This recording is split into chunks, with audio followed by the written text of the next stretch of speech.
नमस्कार दोस्तों, कैसे हैं आप लोग? तो मैं आपका दोस्त अरुण आज फिर हाज़िर हूँ एक और सच्ची घटना के साथ में। तो दोस्तों आज की जो सच्ची घटना है, ये घटना बेसिकली गाज़ियाबाद की रिलेटेड है। उत्तर प्रदेश के गाज़ियाबाद एक ज़िला पड़ता है, ये वहाँ की घटना है। बेसिकली वहाँ पर किराएदार दंपति द्वारा एक मकान मालकिन की हत्या कर दी जाती है और हत्या का जो कारण है, वो बेसिकली किराए को लेकर होता है। तो दोस्तों चलिए मैं आपको ये पूरी घटना बताता हूँ। दोस्तों ये घटना जो हुई है ये बेसिकली उत्तर प्रदेश में एक ज़िला है गाज़ियाबाद। ज़िला गाज़ियाबाद में एक जगह पड़ती है राजनगर एक्सटेंशन। राजनगर एक्सटेंशन में ये एक सोसाइटी है ओरा कायनेरा। ओरा कायनेरा में दोस्तों ये घटना बुधवार की रात को हुई है। वहाँ पर एक दंपति रहते हैं दीपशिखा और उमेश। दीपशिखा और उमेश के ओरा काइनरा में 2 फ्लैट हैं। दोस्तों एक फ्लैट में वो लोग खुद रहते हैं और एक फ्लैट उन्होंने अपना किराए पर दिया हुआ था। वो फ्लैट किराए पर उन्होंने जो है एक दंपत्ति को दिया हुआ था। उस दंपत्ति ने उस फ्लैट के अंदर जो दंपत्ति फ्लैट को किराए पर रहते थे उनका नाम था अजय और आकृति। तो अजय और आकृति ने वो फ्लैट दीपशिखा से 18,000 रुपए मंथली रेंट पर लिया हुआ था। तो दोस्तों अब हुआ क्या कि पिछले कुछ महीनों से जो अजय और आकृति हैं वो फ्लैट का किराया नहीं दे रहे थे और इस बात को लेकर कई दफ़ा दीपशिखा की उन लोगों से बात भी हुई, लेकिन बस हर बार उनको ये आश्वासन मिलता रहा दीपशिखा को कि भई किराया दे देंगे, किराया दे देंगे। लेकिन अजय ने और आकृति ने उनको किराया नहीं दिया। तो दोस्तों इस चीज़ को 4-5 महीने बीत चुके थे, तो दीपशिखा बार-बार किराया माँगने जाती थी, लेकिन वो किराया मतलब किसी न किसी तरीके से उसको टाल दिया करते थे। तो दोस्तों अच्छा होता क्या था कि दीपशिखा जो किराया माँगने जाती थी, वो जनरली अपनी नौकरानी मिन्नी को साथ लेकर जाती थी। वो नौकरानी थी, घरेलू नौकरानी मिन्नी, वो उसको साथ लेकर जाती थी। तो दोस्तों अब वो कहते हैं ना कि जब होनी होनी होती है तो उस दिन सब चीज़ें उसी के हिसाब से चलती हैं।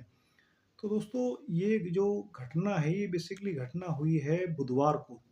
बुधवार के दिन पहले दीपशिखा अजय के घर गई, उस समय अजय घर पर मौजूद नहीं थे और उनकी पत्नी आकृति वहाँ पे मौजूद थी। तो आकृति ने उस समय उनको अ, बताया कि भई अजय घर पे नहीं है, तो उस समय दीपशिखा वापस चली गई। उस समय वो अपनी नौकरानी मिन्नी को साथ लेकर आई थी। दोस्तों उसके बाद क्या होता है कि रात को 10 बजे दीपशिखा दोबारा फिर उमेश के सॉरी अजय के घर जाती है और अजय के घर जाकर वो किराए के लिए उनसे बात करती है। तो लेकिन दोस्तों वहाँ पर फिर उनकी अजय और आकृति के साथ में काफ़ी बहस हो जाती है। इस बहस में अब उनको होता क्या है कि अजय जो है वो कुकर उठाकर दीपशिखा के सर पे वार कर देता है। अब सर पर वार करने के साथ ही जो उसकी पत्नी होती है आकृति, वो चुन्नी से गला घोंटकर दीपशिखा को दोनों मिलकर मार देते हैं। अब दोस्तों मारने के बाद में उन्होंने दोनों ने ये घटना को अंजाम तो दे दिया, लेकिन इस घटना को अंजाम देने के बाद में वो इतना घबरा जाते हैं कि भाई अब हम लोग क्या करें?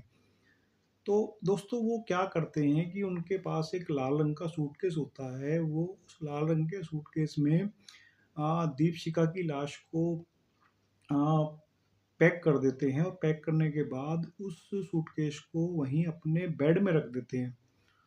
उधर दोस्तों जब काफ़ी देर तक दीपशिखा घर पर नहीं पहुँचती है, तो जो अ, उसकी नौकरानी होती है मिन्नी, वो मिन्नी ढूँढते-ढूँढते दीपशिखा को फ्लैट की तरफ आती है। फ्लैट की तरफ आने पर दीपशिखा मिन्नी क्या देखती है कि जो अजय हैं वो एक लाल रंग का सूटकेस लेकर कहीं जाने की तैयारी कर रहा होता है।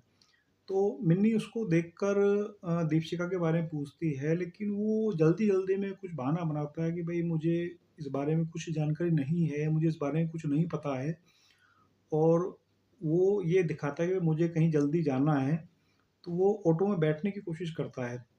तो दोस्तों जो मिन्नी होती है, मिन्नी उसको रोक लेती है। मिन्नी उसको कहती है कि भई जब तक मालकिन नहीं मिलेगी तब तक तुम यहाँ से नहीं जा सकते हो। तो दोस्तों इस बात से अजय काफ़ी घबरा जाता है और अजय वापस सूटकेस को लेकर अपने फ्लैट की तरफ चला जाता है।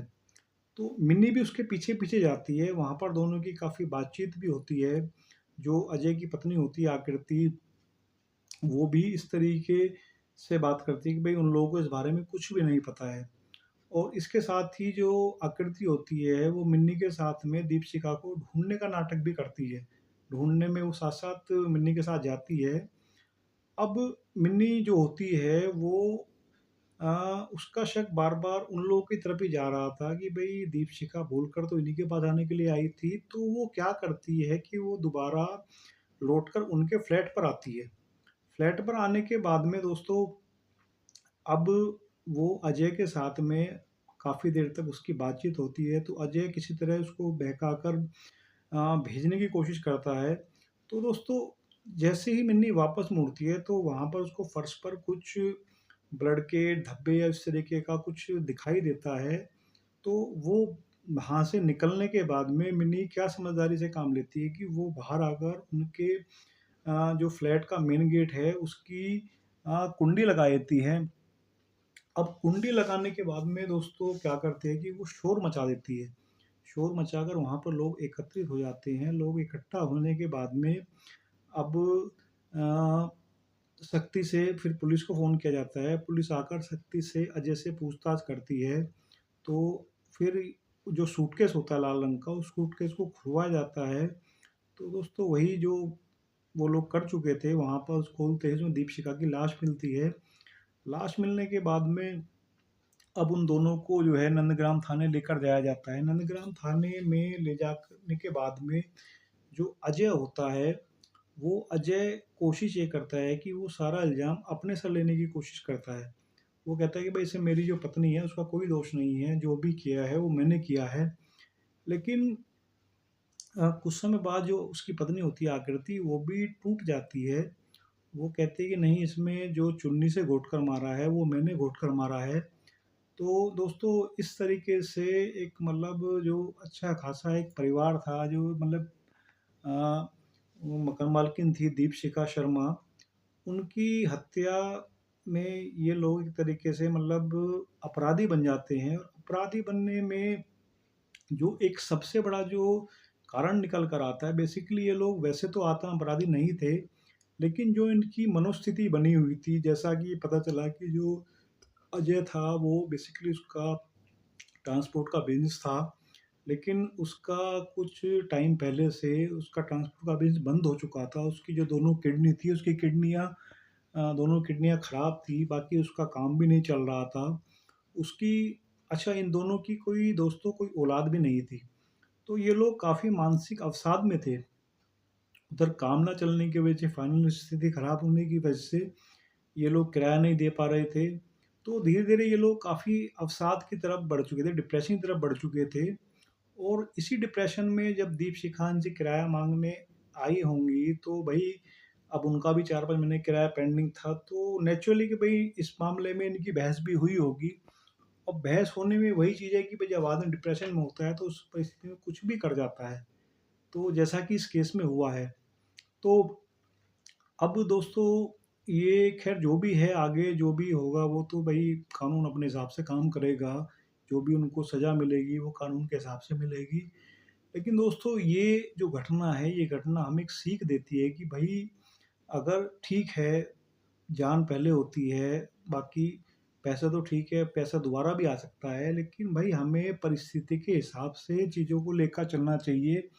आपके यहाँ बाई चांस मान लो किराएदार भी है, किराया नहीं दे रहा है या किसी भी कारण से कहीं आपका पैसा फँसा हुआ है, तो दोस्तों उसको प्यार से, तरीके से निकालने की कोशिश कीजिए, क्योंकि पता नहीं सामने वाला किस परिस्थिति में है, उसके दिमाग में क्या चल रहा है, क्या उसको मानसिक अवसाद है, क्या उसके साथ, तो वो मतलब क्या कर सकता है या क्या कर जाएगा, ये अगले पल का किसी को नहीं पता। जैसा कि इस घटना में हुआ। एक थोड़ी-सी लापरवाही ने एक हँसते-खेलते परिवार को उजाड़ दिया। अब दोस्तों जैसा कि बताते हैं कि जब भी दीपशिखा जाती थी किराया लेने अपने साथ मिन्नी को या अपने किसी परिवार के सदस्य को लेकर जाती थी, लेकिन अब उस दिन जब रात में दीपशिखा किराया लेने गई तो उसके साथ कोई नहीं था। तो दोस्तों घटना तो काफ़ी दुखद है, लेकिन घटना हमें एक सीख भी देती है कि भई जो आपके किराएदार हैं या जो भी जिनको आपने रेंट पर मकान दिया हुआ है, भई उन लोगों की अ, मानसिक स्थिति को, सब चीज़ों को धीरे-धीरे आप लोग को शारीरिक स्थिति को भी पढ़ने की कोशिश करना चाहिए। क्योंकि भई अगर टाइम के साथ किसके साथ कब क्या दिक्कत हो रही है, क्या दिक्कत है, क्या बात है, तो उसके हिसाब से अपने बिहेव को चेंज करना चाहिए।